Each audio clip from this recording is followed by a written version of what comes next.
사기꾼 판별법. 첫째, 나와 안 친한 개인적 친분이 없는 사기꾼들의 공통적 특징. 1. 흙수저로 태어났으나 투자를 잘해서 떼돈을 벌었다고 홍보한다. 2. 사는 곳이나 고급 자동차 등을 보여주며 자랑한다. 3. 카페, 블로그, 인스타, 페이스북, 유튜브 등으로 사람들을 끌어모은다. 4. 강의하면서 강의파리들도 포함된다. 만들어 회비를 걷거나 투자를 꼬드긴다. 5. 자기 말만 잘 들으면 당신도 부자가 된다고 주장한다. 6. 외모와 목소리가 좋은 경우들이 많으며 말을 잘한다. 둘째, 나와 친한 사기꾼들의 공통적 특징. 앞에서 말한 사기꾼들은 피해자와 학창시절에 알고 지내던 관계는 아닌 경우가 대부분이지만 피해자가 예전부터 친하게 알고 지내던 사기꾼들도 있다.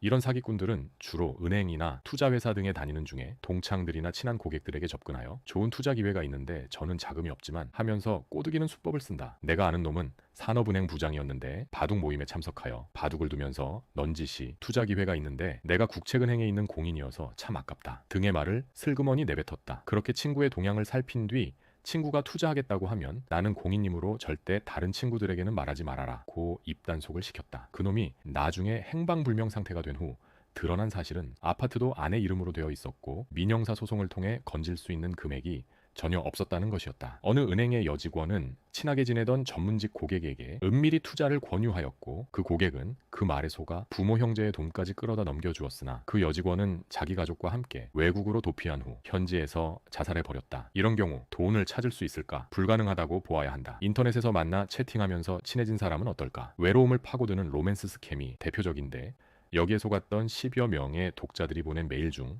기억나는 것은 외국인 스캠에 빠져있던 여자였는데 내가 그거 사기당한 것이라고 답을 보내주었음에도 세인호님이 몰라서 그러시는 거다라고 했고 털린 금액은 2억 원대였을 것이다. 그 독자가 속아 넘어간 이유는 사기꾼이 여러 개의 계정을 각기 다른 사람으로 위장하여 사용하면서 사기꾼을 믿을 만한 사람으로 말하였기 때문이었다. 영문 메일로 사기치는 것에 대해서는 내가 별도로 얇은 책 한 권을 낼 수 있을 정도로 수많은 메일, 원본들을 보유하고 있는데 정말 수법이 다양하고 영어를 좀 한다는 사람들이 종종 넘어가곤 한다. 셋째, 합법적으로 보이는 사기꾼들의 특징. 펀드 사기꾼들의 경우는 절대 시중은행들이 판매하는 펀드인데 믿을 수 있겠지 라고 생각하면 안 된다. 은행도 속아 넘어가니까 말이다. 주식 사기꾼들도 많다. 방송이나 인터넷에는 수많은 주식 전문가들이 주식을 분석하고 추천하며 수백만 원의 회비를 받는 법인들이 있다. 그 중에는 법인 주주들이 먼저 주식을 매수하고 방송 출연자들에게 그 주식을 방송에서 소개하라고 한 후 주가가 오르면 법인 주주들은 주식을 팔고 나가는 곳들이 있다. 즉 법인에서는 방송이나 카페를 통해 회원을 모으지만 법인 주주는 개인 이름으로 주식을 미리 매입하였다가 빠져나가면서 큰 수익을 챙기는 것이다. 내가 알고 있는 곳 하나는 금감원 출신자를 고액보수의 임원으로 앉히고 각종 서류 작성을 담당하도록 하고 있었다. 특히 리딩방 따위에 속지 마라. 이 바보들아. 상장기업이라고 해서 무조건 믿음을 가져서도 안 된다. 한국경제신문에서 2022년 11월에 연재된 코스닥 탐욕의 머니게임 시리즈를 반드시 읽어보아라. 합법을 가장하여 어떤 식으로 주가를 조작해 일반 주주들의 호주머니를 탈탈 터는지 알게 될 것이다. 가장 중요한 것은 법인이 무엇인가를 법적으로 보증한다는 것은 아무것도 보증하지 않는다는 말과 거의 동일한 표현이라는 것이다. 이 글을 쓰던 중에 대구에서 변호사 사무실 방화 사건이 일어났다. 방화범은 주상복합아파트 시행회사에 6억 8천여만 원을 투자했으나 투자금을 회수하지 못했고 시행사와 법인 대표를 상대로 소송을 하였으나 시행사 법인만 손해금을 지급하라는 판결을 받았다. 하지만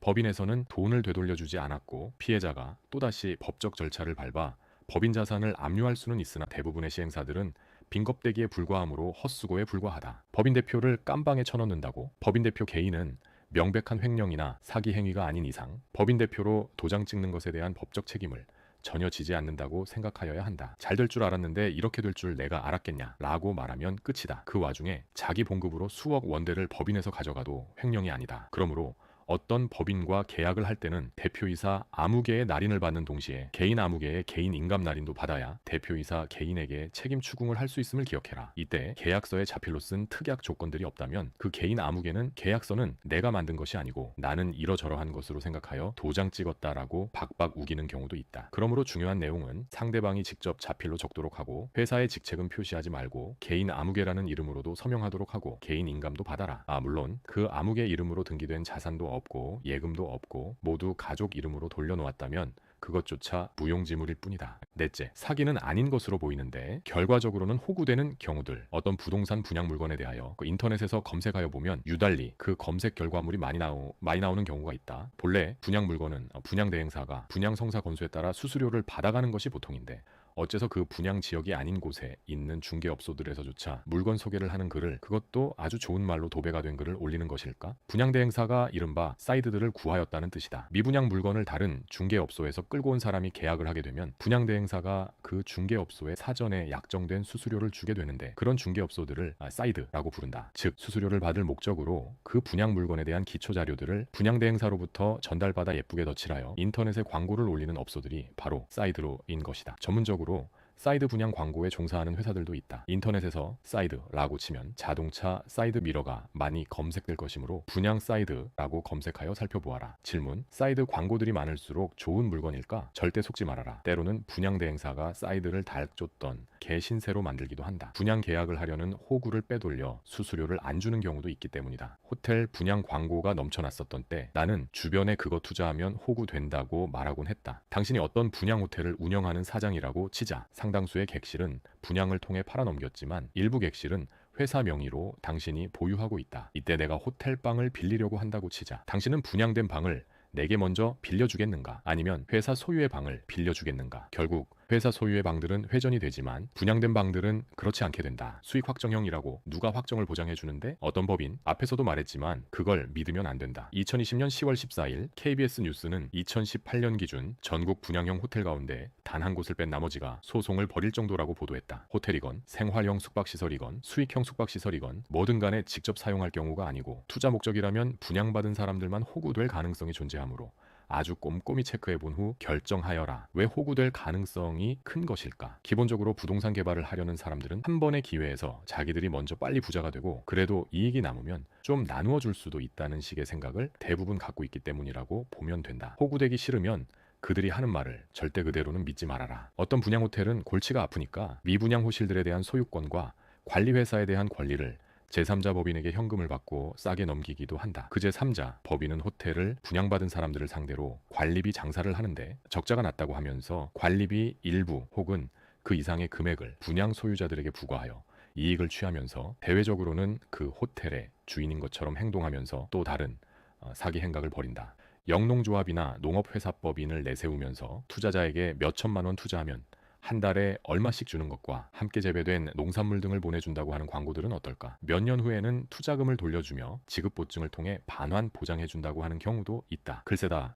내가 몇 군데를 꼼꼼히 뒷조사해 본 적이 있는데 검은 돈 때문에 이웃에서 평범하게 사는 것 같이 보이던 사람이 갑자기 고급차를 타고 으스대는 모습도 나타나게 되며 그 이웃들은 이 세상에는 돈을 쉽게 버는 어떤 투자 방법이 있지만 나만 모르고 있는 것 같은 착각에 빠지게 되어 잘 알지도 못하는 투자에 쉽게 돈을 맡기는 것 아닐까?